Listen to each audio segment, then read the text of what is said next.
दोस्तों एक जमाना होता था या यूं कहें कि सन 1990 के दशक से ये बातें थी कि अगर हम एक जगह से काफी दूरी पर दूसरी जगह जा रहे हैं और वो जगह हमारे लिए अनजान है तो हम किसी भी साधन से जाएं तो हमें उस जगह की सही जानकारी के लिए हम या और भी जो लोग हैं वो लोग वहां के जो लोकल के दुकानदार हैं रोड पर जिसकी गुमटी है पान की चाय की किसी भी चीज की दुकान है या कोई राहगीर आ रहा हो तो उसे रोकते थे और उससे पूछते थे कि भैया हमें फला जगह जाना है फला जगह स्थान है ये स्थान कहाँ पड़ेगा। फिर उसके बाद कुछ दूर जाते थे, अगर हमें वो जगह मिल गई तो ठीक, नहीं तो हम दूसरे व्यक्ति से पूछते थे कि भैया हमें फला जगह जाना है। इस प्रकार हम एक जगह से दूसरी जगह पर जाते थे। लेकिन जैसे जैसे टेक्नोलॉजी आगे बढ़ी, एंड्रॉइड फोन हाथों में आए, हम लोगों ने किसी अनजान व्यक्ति से पूछना बंद कर दिया, जबकि हमने गूगल का सहारा लेना शुरू कर दिया। अब जब से लोगों के हाथों में एंड्रॉइड फोन आ गए हैं तब से अमूमन एक जगह से दूसरी जगह जाने के लिए लोग अभी गूगल मैप पे या सामने वाले से जहां जाना है वहां से लोकेशन मंगा लेते हैं और वहां सटीक तरीके से पहुंच जाते हैं।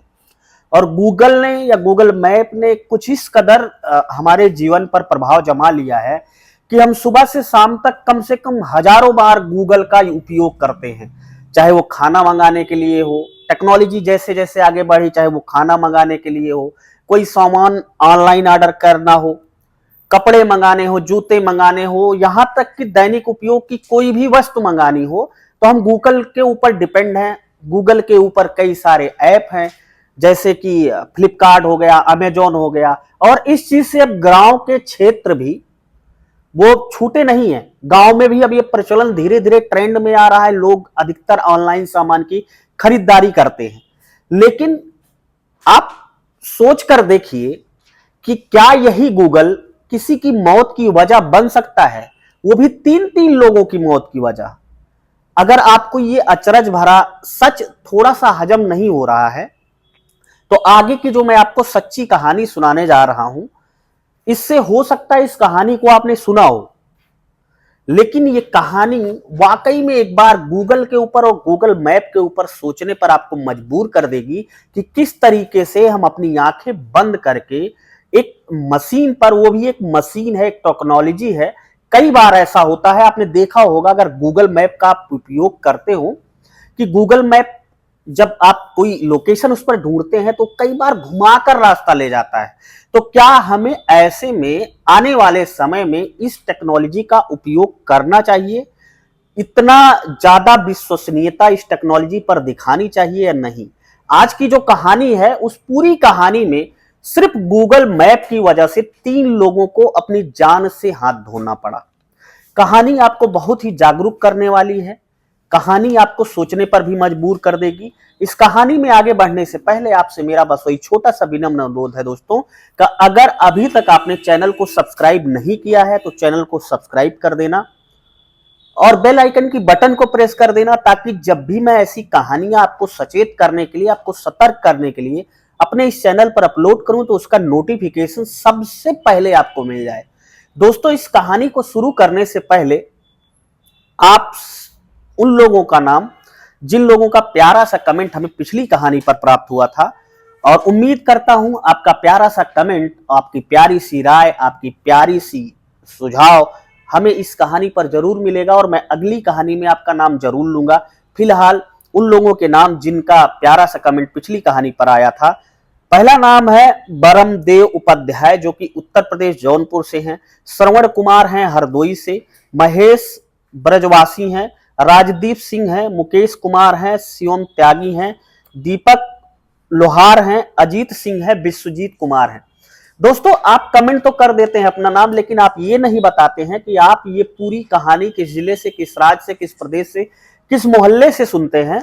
तो कृपया करके ये भी बता दिया करिए हमें कि आप इस पूरी कहानी को किस जगह से सुन रहे थे। फिलहाल कहानी लंबी हो जाएगी, वीडियो लंबी हो जाएगी, इसलिए बिना कहानी को ज्यादा लंबा खींचे कहानी को वहीं से शुरू करते हैं जहां से छोड़ कर आए थे। दरअसल होता यह है दोस्तों कि कौशल, विवेक, अमित और सुमित चार मित्र होते हैं। चारों में बहुत गहरी दोस्ती होती है। दोस्ती इतनी गहरी होती है कि चारों एक ही साथ एक ही सिक्योरिटी के कंपनी में, हरियाणा का एक जिला पड़ता है गुड़गांव, जिसे अब गुरुग्राम कहते हैं, उसी गुड़गांव में सिक्योरिटी गार्ड की नौकरी करते थे, जहां पे कौशल, विवेक, अमित और सुमित चारों में इतना घनिष्ठ संबंध बन जाता है कि चारों एक दूसरे के सुख दुख में खड़े रहते थे। अब कौशल जो इसमें होता है, उसकी जो कौशल का गृह जनपद था, कौशल मैनपुरी का रहने वाला था। विवेक और अमित ये फर्रुखाबाद के दोनों सगे भाई रहने वाले थे। सुमित वो अलग डिस्ट्रिक्ट का था, बदायूं के पास का एक डिस्ट्रिक्ट, वहां का रहने वाला था। अब चारों की नौकरी आपस में ठीक ठाक, सब कुछ सही से चल रहा था। चारों बड़ी हंसी खुशी से अपना जो भी सैलरी पाते थे अपने घर वालों को भेजते थे, उनके घर वालों की भी जिंदगी ठीक ठाक से कट रही होती है। अचानक शादी विवाह का समय चल ही रहा है। इसी साल सुमित की अभी रविवार को शादी थी। सुमित की शादी का निमंत्रण सुमित ने अपने इन तीनों सिक्योरिटी गार्ड मित्र कौशल, विवेक और अमित को दिया। तीनों मित्र, चूंकि सुमित की शादी थी, चारों मित्र एक साथ रहते थे, उसमें से एक लंगोटिया यार जो साथ में सर्विस कर रहा है उसकी शादी हो। ऐसे में कौन मित्र नहीं चाहेगा कि मैं अपने ऐसे खास दोस्त जो मेरे साथ नौकरी करता है, मेरे साथ एक ही कमरे पे रहता है, मेरे साथ खाना खाता है, उसकी शादी में ना जाए। अब सुमित की चूंकि शादी थी तो सुमित पहले निकल गया था। अब कौशल, विवेक और अमित, जिस दिन सुमित की शादी थी उस दिन यानी कि रविवार के दिन अपना ड्यूटी करके गुड़गांव से एक ओला की कैब लेते हैं, कमर्शियल वैगनार। उस वैगनार से सुमित के घर जाने के लिए चलते हैं। अब ये सुमित के घर जाने के लिए जाते हैं, शादी होती है, सब कुछ धूमधाम से निपटता है। निपटने के बाद ये वापस आते हैं। वापस आते वक्त रास्ते में एक जगह पड़ती है, बरेली जिला जो है और बदायूं की सीमा से सटा एक दातागंज क्षेत्र है। वहां पर एक नदी बहती है, रामगंगा नदी। रामगंगा नदी पर एक पुल होता है, जो कि पुल सितंबर 2023 में बाढ़ आ गई थी और पुल का आधा हिस्सा जो नदी के इस पार से उस पार तक एक दूसरे गांव को जोड़ रहा था, वो आधा हिस्सा सितंबर 2023 को ढह गया था। सितंबर 2023 को ढह जाने के बाद वहां पर लोक निर्माण विभाग और राज्य सेतु निगम ने एक छोटा सा पिलर बनवा दिया था, लेकिन गूगल मैप पर यह रास्ता पूरी तरीके से कटा नहीं था। और फिर ये तीनों कौशल, विवेक और अमित, ये तीनों उसी वैगनार से, इन्होंने वैगनार बुक कर रखी थी, शादी का वहां समारोह करते हैं और वापस आते हैं। अब जब ये रात हो चुकी थी, कोहरा ज्यादा था, सुनसान सड़क थी, पास पड़ोस कोई दिख नहीं रहा था। अब ये लोग गूगल मैप का सहारा लेते हैं।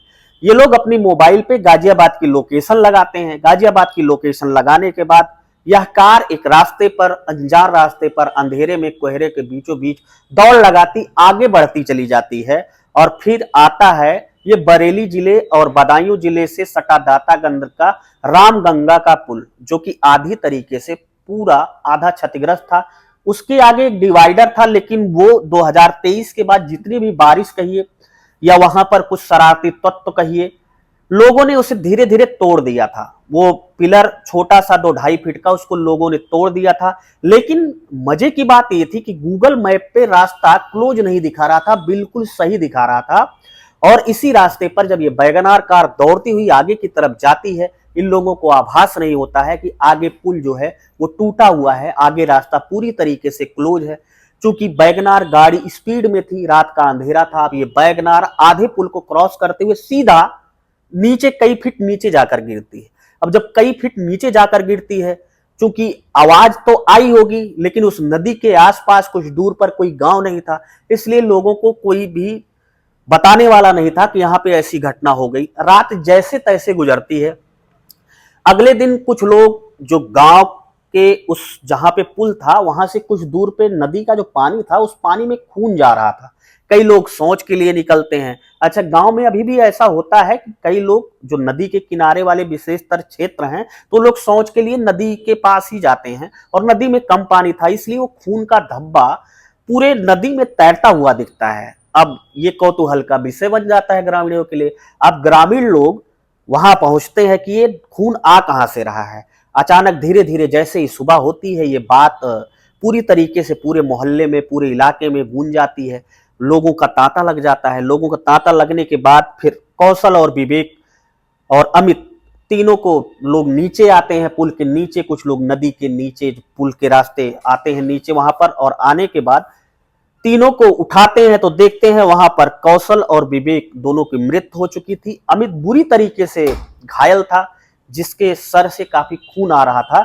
अब उसे हॉस्पिटल में भर्ती कराया जाता है। जब दो लोग ऑन स्पॉट ही तुरंत ही दर्दनाक हादसे का शिकार हो जाते हैं, दो लोगों की मौत वही तुरंत हो जाती है, लेकिन अमित अभी जीवित था।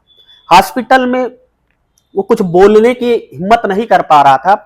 फिलहाल जब पुलिस वालों ने और अस्पताल के कर्मचारियों ने इससे पूछा कि ये सब हादसा कैसे हुआ, तो अमित ने बताया कि हम लोग एक शादी समारोह में गए थे, वहां से लौट रहे थे और हमें रास्ता पता नहीं था, हम एक अनजान राहगीर थे और हमने गूगल मैप पर लोकेशन डाल रखी थी और गूगल मैप के गलत रास्ते पर ले जाने की वजह से यह हादसा हुआ।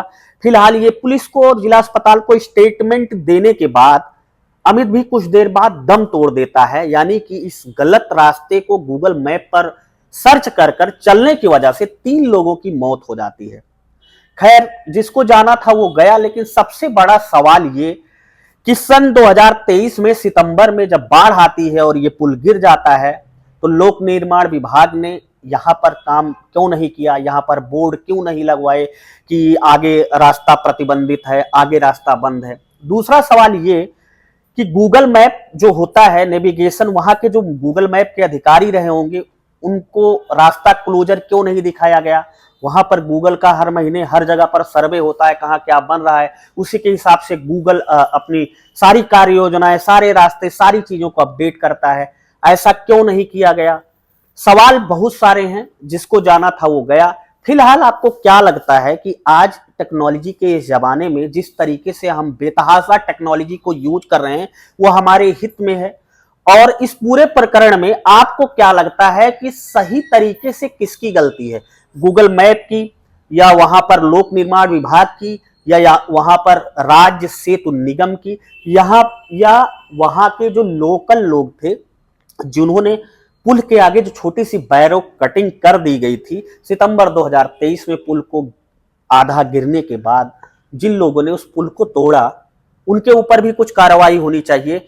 अभी पूरी जांच चल रही है, कई अधिकारियों के ऊपर जांच भी बैठा दी गई है, लेकिन क्या इस पूरे मामले में फैसला क्या आता है, आगे क्या होता है, ये समय के गर्त में है। फिलहाल आपको पूरी गलती किसकी लगती है, क्या होना चाहिए इस पूरे मामले में, आप अपने दिल की राय हमें कमेंट बॉक्स में जरूर बताएं। हम अगली कहानी में आपका नाम जरूर लेंगे। पूरी कहानी को सुनाने का मकसद किसी को हैरान करना या परेशान करना नहीं था। इस पूरी कहानी को सुनाने का मकसद सिर्फ इतना था दोस्तों कि आप सतर्क रहें, जागरूक रहें, आप गूगल मैप यूज करें, उसके पहले आप वहां के लोकल लोगों से एक बार बात जरूर कर लें कि अगले 10 किलोमीटर, 15 किलोमीटर, 20 किलोमीटर कहां पर कोई रास्ता खराब तो नहीं है, क्योंकि गूगल को भी चलाने वाला ही एक मनुष्य ही है। गूगल को भी हम और आप जैसे आदमी ही चलाते हैं, तो एक बार आदमियों की भी कहा सुनी समझ से काम ले, क्योंकि टेक्नोलॉजी है, उसे टेक्नोलॉजी तक रहने ने अपने बुद्धि और विवेक का हमेशा प्रयोग करें, प्रयास करें कि आप सही रास्ते पर जाएं, गलत रास्ते पर ना जाएं। फिलहाल आपकी पूरी क्या राय है वो जरूर बताएं कमेंट बॉक्स में। मिलता हूं ऐसी एक नई सच्ची कहानी के साथ आपको सतर्क और जागरूक करने के लिए जल्द ही। तब तक के लिए जय हिंद, वंदे मातरम।